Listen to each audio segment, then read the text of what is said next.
And we're live on match day as Doug reaches for a buffalo wing. He's got it! Oh, and he's gone for a can of Pepsi too! What a finish! There's no doubt about it. It just tastes better. Match days deserve Pepsi. From pop culture to politics, this is the Michael Medved Show. And another great day in this greatest nation on God's green earth. A great day with a great deal going on. Some of it very encouraging to the United States of America. For instance, Vladimir Putin on the edge of humiliating defeat.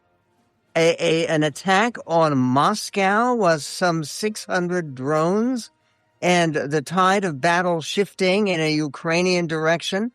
There is now also a report that President Trump, in desperation, may have to prepare for a very, very different situation between Russia and Ukraine, with reports that Russia is considering trying to do a provocative attack on a NATO power, perhaps one of the Baltic republics that used to be part of Russia, on Latvia, on Lithuania, or on Estonia. If something like that happens, what does President Trump do? What goes on? At least at that point, he will be done with bothering about the 250 Freedom Great State Fair that he is promoting. And part of the problem with his promotion is that it makes it a partisan event, not a nonpartisan celebration of the 250th anniversary of the country. But part of this celebration, President Trump has basically totally misrepresented the level of participation. One of the things that the other sources in the press, and I mean all of them, there are perhaps 10 different reports that say that what was striking about this Great State Fair and Freedom 250, which is a Trumpist organization, it's not nonpartisan, it's nonprofit, but it is very partisan.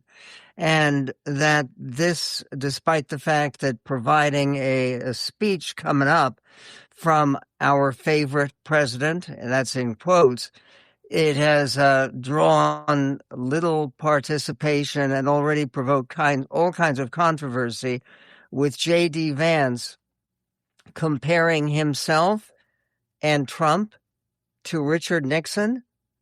Why would he do that? Richard Nixon is the only president ever to leave office under disgrace, not because he died or had illness, but because he was disgraced in the Watergate scandal. We will get to that and what it is that J.D. Vance is trying to say in suggesting that he is a new Richard Nixon or a new version of Richard Nixon. But meanwhile, there is news on the current war. And the current war, President Donald Trump has called Iran's strike on a vessel in the Strait of Hormuz a foolish violation of the agreement to end the war with Tehran. But he offered little indication that the episode would prompt a return to active hostilities. Now, if it's a foolish violation, isn't that minimizing the seriousness of a strike like this, violating an ongoing ceasefire, which was supposed to proclaim 60 days of non-hostilities so that we could actually settle the issues that are put forward in the Memorandum of Understanding? The president wrote on Truth Social midday today, midday Washington time, the Islamic Republic of Iran shot at least 4 one-way attack drones at ships transversing the Strait of Hormuz. One of the drones solidly hit the upper deck of a large and very expensive cargo-carrying ship. President Trump wrote on Truth Social. Damage was done, but the ship was able to proceed on its way, the President of the United States went on. We knocked down 3 other drones. Obviously, this is a foolish violation of our ceasefire agreement.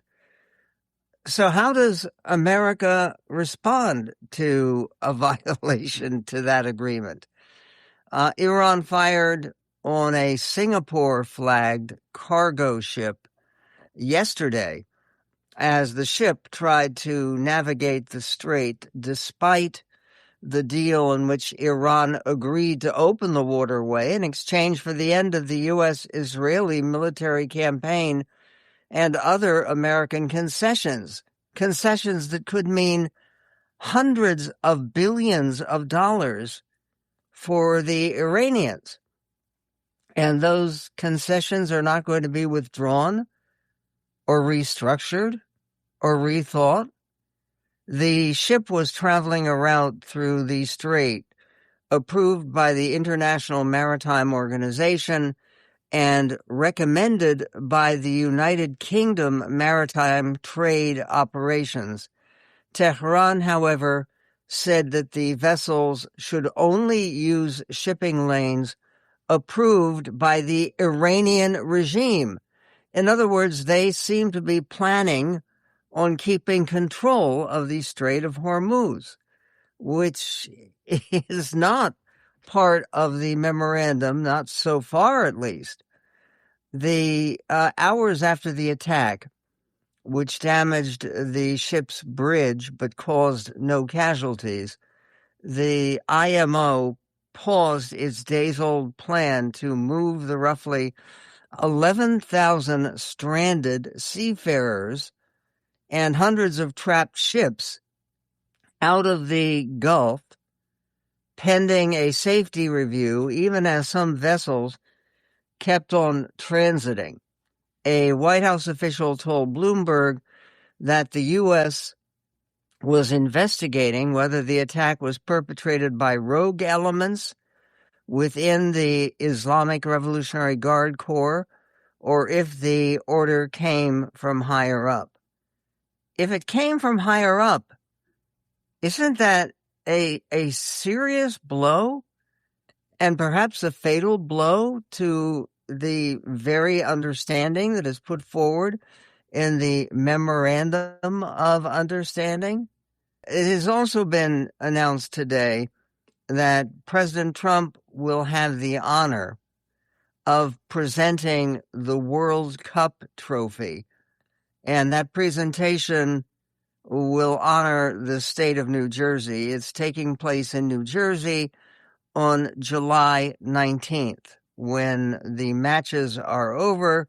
And of course, President Trump, and I think virtually everybody else in America, wants very much to see the American team, the outstanding American team, which actually win that World Cup, whether or not President Trump is presenting it.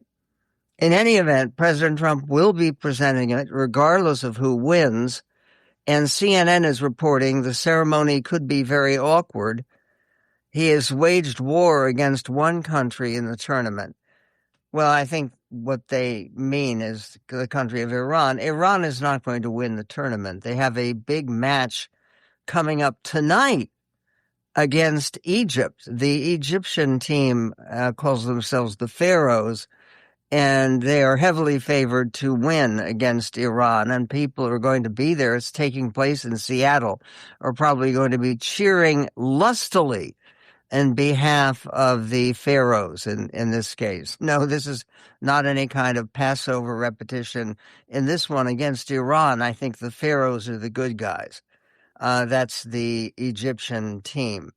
And Egyptian has been responsible and allied with the United States in this Middle Eastern crisis. But President Trump has also imposed tariffs on other countries and traded barbs with leaders whose teams could end up standing beside him on the podium. Yeah, France could win. Could Canada win? But unlikely. We will get to more in terms of everything going on, including disaster for Vladimir Putin, coming up on the Medved Show. Suffering from dry, tired, irritated eyes? Don't let dry eyes win. Use Systane Pro. It hydrates, restores, and protects dry eyes for up to 12 hours. Systane Pro. Triple action dry eye relief. And on the Michael Medved show, an alarming headline. The headline proclaims Putin is planning military provocation, that's in quotes, of NATO states as he comes under pressure from Ukraine attacks, European spies say. This was in the Daily Mail over in Great Britain, and they are reporting that Russia is preparing a military provocation of NATO states as Putin's defense against Ukraine continues to weaken, or some would say to crumble. That is what European spies have said. Ukrainian drone attacks have increasingly targeted the infrastructure underpinning Russia's war effort, with Putin even forced to massively scale back his Red Square military parade this year for fear that it would be attacked by Kiev's drones. As Putin comes under pressure, he last week threatened nuclear strikes with catastrophic consequences if the West, meaning Western Europe and the United States, refuses to accept his demands over Ukraine. Latvian intelligence told The Guardian, we see indications that Russia is preparing military provocations against the Baltic countries, that's Lithuania, Estonia, and Latvia, or against Poland, which is a much bigger and more powerful and more formidable country. However, it would not be a full-scale attack. Yeah, but if they're doing military provocations that involve nuclear weapons, what does that mean in terms of an American response? They added that Putin may be willing to test U.S. support for NATO's smallest countries, like Estonia, Latvia, and Lithuania. Latvian intelligence reportedly said Russia was considering hybrid attacks, such as missiles, drones, or other actions designed to send a signal: stop supporting Ukraine, or you will have your own problems. Last week, Putin stopped operating his drone relay stations in Belarus after Ukraine's President Volodymyr Zelensky threatened to attack them.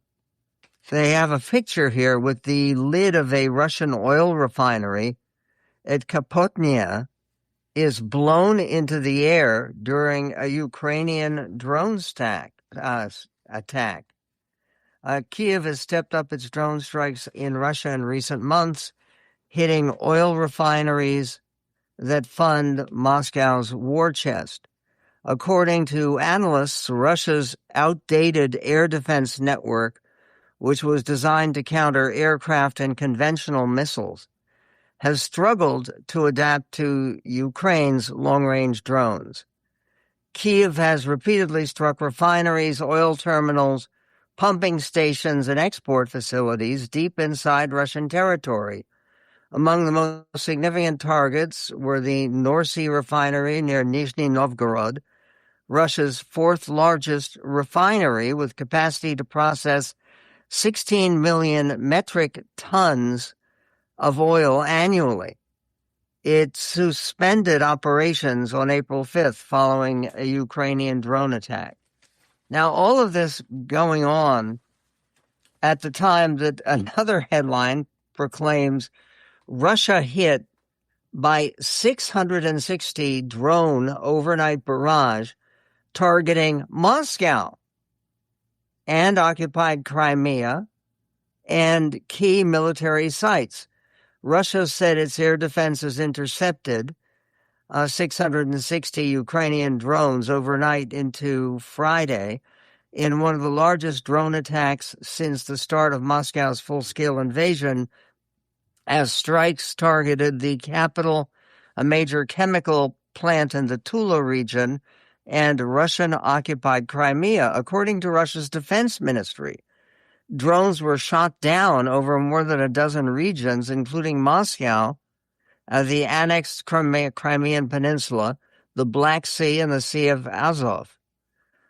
Moscow Mayor Sergei Sobyanin said that at least 47 drones heading toward the Russian capital had been intercepted. The overnight attack forced temporary flight restrictions at Moscow's 3 major airports, where arrivals and departures were allowed only under special authorization. The largest attack so far came a few days ago on June 18th, when Moscow Mayor Sergei Sobyanin said Russian air defenses shot down 194 drones aimed at the capital. The strike caused major disruptions across Moscow's aviation network, with 527 flights delayed or canceled. In recent days, the Ukrainian army has stepped up its attacks on Russian refineries and oil depots. Kyiv says these strikes are intended to weaken Russia's ability to sustain its war effort and reduce revenues from the energy sector that help to finance the Russian military. The Tula region has also been under attack, and they report that Azot is one of Russia's largest chemical enterprises producing mineral fertilizers, ammonia, nitric acid, methanol, and other industrial chemicals. Open-source analysts have linked the facility to Russia's defense sector, saying it supplies chemical feedstocks used in the manufactures of explosives and ammunition. The plant was previously targeted by Ukrainian drones on June 14th, when the strike triggered a fire. Now it has been reportedly attacked again. The massive overnight drone barrage came just hours after President Vladimir Zelensky of Ukraine announced that he had approved a 40-day Security Service of Ukraine operation designed to increase pressure on Russia and compel Moscow to end its war against Ukraine. The decision followed a report from Major General Yevhen Hamara on Ukraine's long-range and medium-range strike plans, as well as the latest operational results of the SBU, particularly its Alpha Special Operations Center. Now, what does this mean? I mean, what it means is that the war that was supposed to last 5 days, that was matching Ukraine, which is a much smaller country with a much less developed military, matching Ukraine with Russia. And now the tide appears to be running in very much the other direction. And what does this have to do with Richard Nixon? And why is J.D. Vance bringing up his similarities and Trump's similarities with Richard Nixon? Is that a good thing or a particularly strange one? We'll get to it. The Michael Medved Show. Listen. Nationwide. Listen. And around the world at michaelmedved.com. And listen.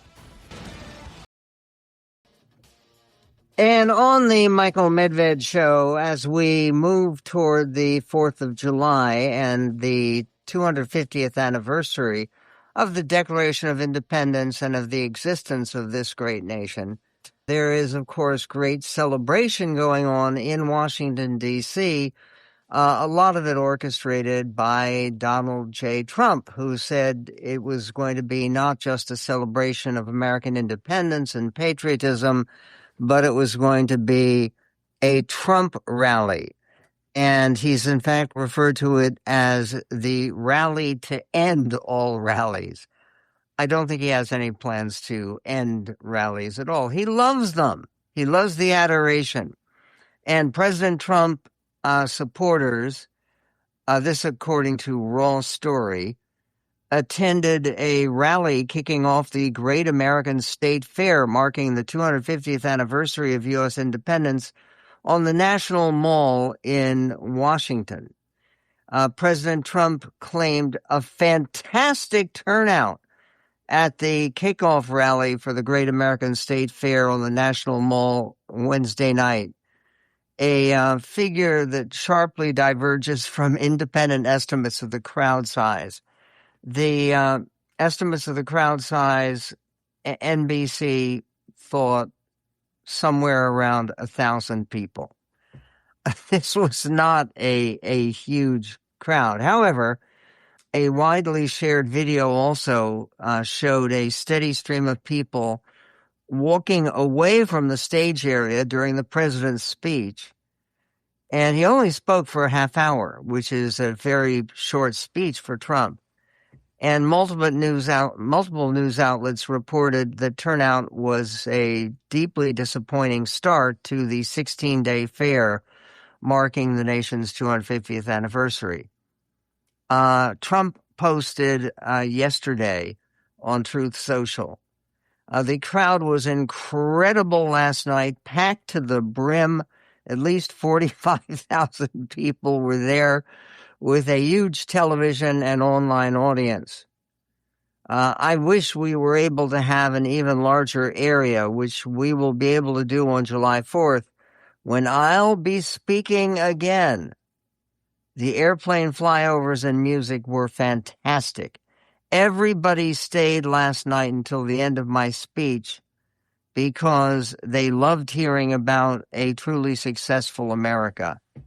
Trump added, "See you again on July 4th. NBC News estimated attendance at 1,000, while the Washington Post reported that the crowd thinly covered an area about the length of the National Museum of American History, smaller than some summer outdoor movie screening. And despite President Trump in his speech begging people to stay, they left early, which is probably why he cut the speech. Since much of it, of course, is improvised, he cut the speech down to a half hour. The kickoff event also drew attention after several musical acts withdrew ahead of the rally, citing concerns about the event's political nature. Trump's remarks on Wednesday touted improvements to Washington, D.C., infrastructure, and likened his movement to the American Revolution. Oh, come on. The whole point of the revolution was people were risking their lives to create a new nation. Are people in the MAGA movement risking their lives? Is there a new nation that is coming to shape? He said, yes, it's like the American Revolution, and declaring America is back. Remember, he has said repeatedly, again and again and again and again, that before his presidency, America was dead. And we were dead. We're a dead country, but now we're the hottest country in the world. The discrepancy between Trump's stated attendance and on-the-ground media estimates echoes previous disputes between the president and press outlets over crowd sizes at his public events. Yes, this is not something fresh and new. Meanwhile, what is fresh and new is that part of the dispute here is involving Richard Nixon. And, J.B. Vance was speaking at the Nixon Library in Yorba Linda, California, which, by the way, I've said this before, it's a wonderful institution.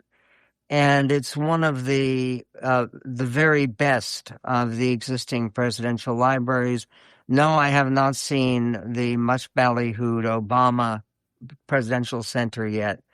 But the Nixon Library is noble and fascinating and well arranged, and it's a good operation. But they invited the vice president to speak there to promote his book, and during his remarks, he brought up what he believes to be a similarity between Nixon and President Trump and himself. Here are the words of J.D. Vance at the Nixon Library, clip 13. And by the way, if you look at the story of how the deep state took down Richard Nixon, it's not all that different from what the same groups of people, the same institutions tried to do to Donald Trump in the first Trump administration. There is a parallel. David French on X had I think a very appropriate response to the vice president's statement. He said the reason why Watergate would be a 12-hour news story today is that Trump is so corrupt that Nixon seems almost quaint by comparison. Heck, the Gilded Age guys are kicking themselves for being born in the wrong century. There's much more dirty money to be made now. And then Morning Joe had some tough words for the vice president with his Nixon-Trump comparison on his morning show. Joe Scarborough had this to say about the Watergate comparison. Listen, I know he didn't go to a Southern state school like me, but what he's saying is ahistoric. What he's saying is stupid. You can say a lot of things about Richard Nixon from 46 through 73. You can talk about opening of China. You can talk about the creation of the EPA. You can talk about détente with Russia. You could talk about how we used China to counterbalance Russia with that triangulation. You can talk about just, again, how he was one of the more significant political figures of his time. But to say that is defining deviancy down. And that's trying to say, listen, what we're doing now, it's not bad. They're just like Nixon and Watergate. Let's be really clear here that the vice president of the United States just said that the deep state went after Nixon. No, Richard Nixon used the deep state to go after political enemies, just like, well, your administration, Mr. Vice President. Okay, there's something else about Richard Nixon, which is very different. It's only in Trump's fantasy world that he won in a landslide. He won a close election against Kamala Harris. He won a close election against Hillary Clinton. And in fact, she even won the popular vote. Nixon, when he had just gotten reelected before Watergate, he took 49 states. He carried every state in the Union except for Massachusetts. That was a landslide. So the fall was not just some deep state conspiracy. Nixon brought it on himself. But that's to be understood. And on the Michael Medved show, there was another post. There's always another post on Truth Social by the President of the United States. And this one appeared close to midnight last night. And on last night, President Trump posted the following. The communists, capital C communists, are finally making their move. What do you mean finally making their move? They kind of made a pretty big move in 1918. And then again after World War II. But he goes on. The communists are finally making their move. I've been waiting and preparing for this for a long time. It's easy to be a communist. All you have to do is say, I'll give you everything. But that means you're taking it away from others that have earned it. Over thousands of years, that ideology has not worked once. The game is on. Enjoy watching. Signed, President Donald J. Trump. Look, there's something horrific about this particular post. And something that I wanted to respond to very directly, because one of the things that was absolutely crucial in my political education is the knowledge that the communists and socialists were not the same. It wasn't the same deal. And as a matter of fact, American socialists and people on the left were often very bitterly anti-communist and helped stand up against the Soviet Union, the mass murderers of China, the people that we were fighting in Korea and in Vietnam. And communism was not a political movement. It was a radical movement to totally dominate society, and it was associated for many, many years with the Union of Soviet Socialist Republics. And yes, it really was an evil empire. And to write about it like this, to say, now the game is on, enjoy watching, it wasn't a game. The Cold War wasn't a game. And this is one of those other things where they belittle Nixon by comparing him to President Trump. Belittle Nixon both in terms of some of his wrongdoing.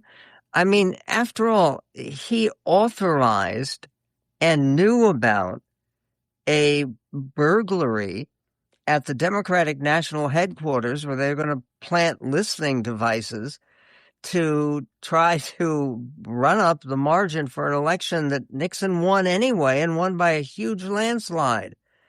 But one of the things about Nixon, I mean, when Joe Scarborough was talking about some of his achievements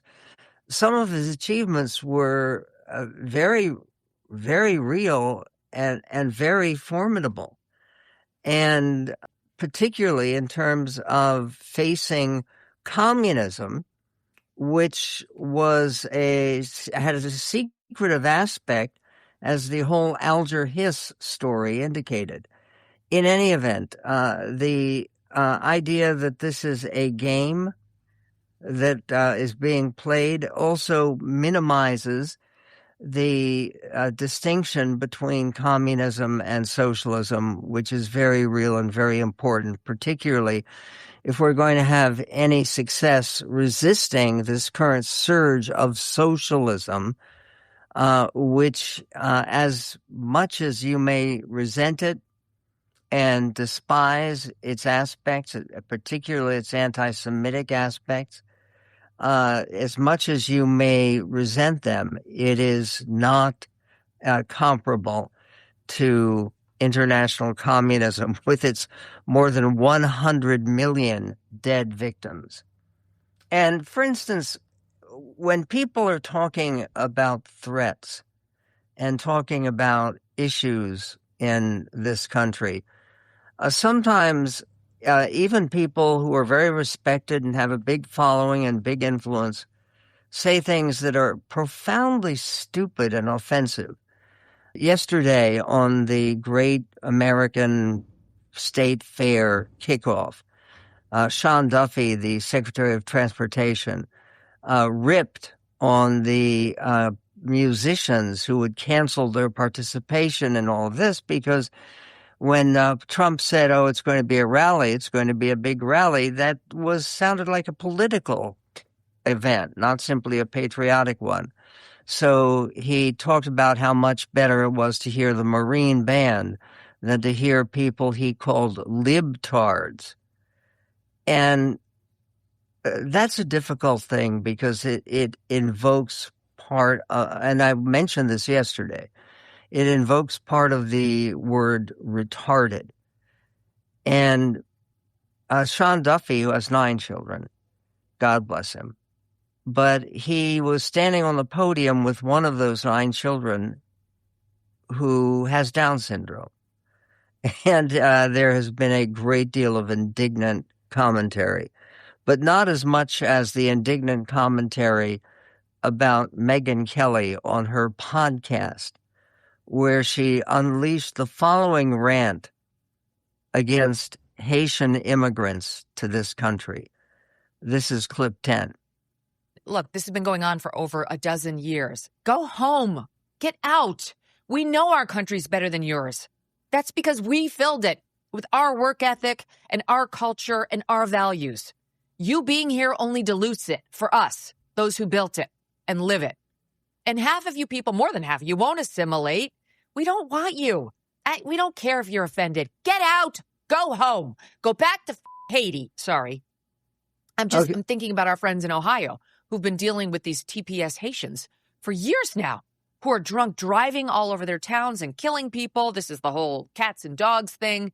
Like, they don't want to live like Americans live. And this was supposed to be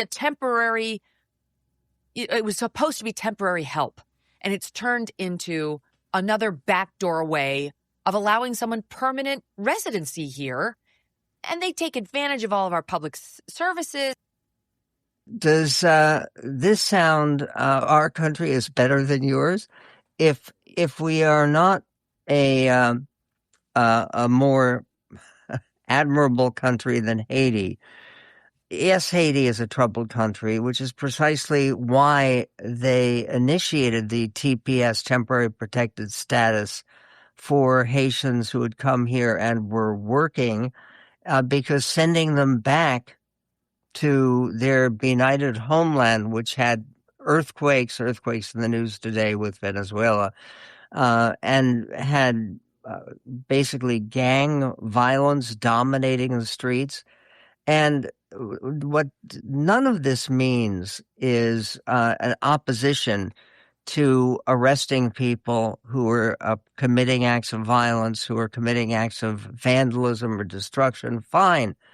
But this is not true of all Haitian immigrants.